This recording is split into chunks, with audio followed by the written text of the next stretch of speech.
What were the limitations of Sherman's Field Order 15?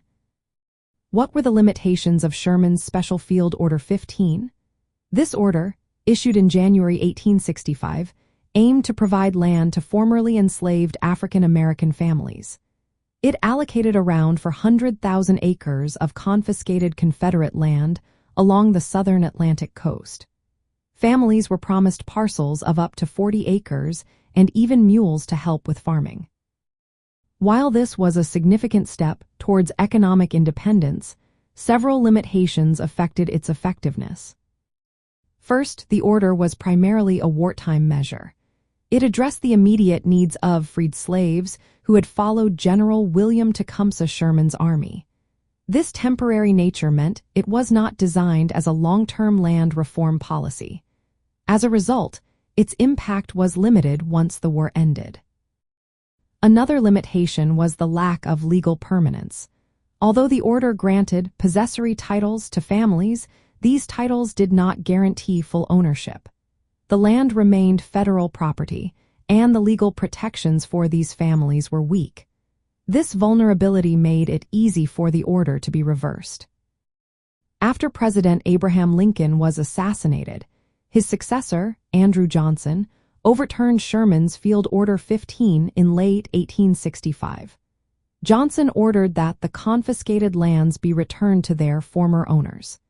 This reversal effectively nullified the land redistribution, forcing many freed families off the land they had begun to cultivate.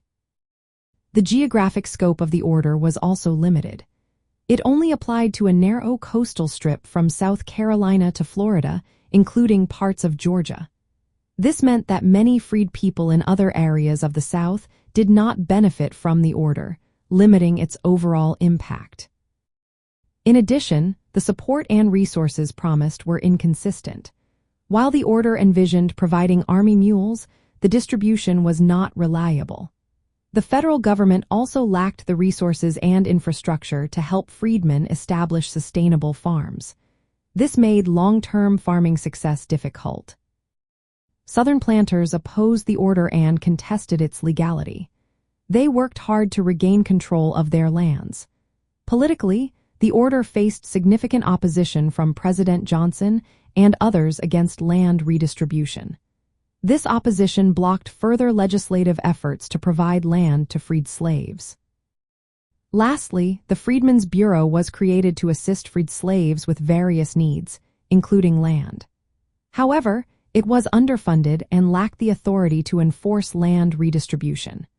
Attempts by radical Republicans to pass land distribution bills after the war failed, leaving the promise of 40 acres and a mule largely unfulfilled.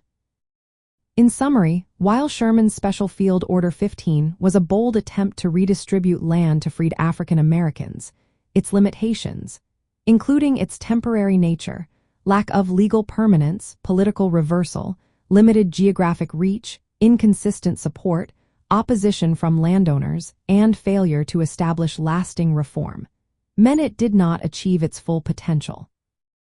The order remains a symbol of the unfulfilled promise of land justice during the Reconstruction era.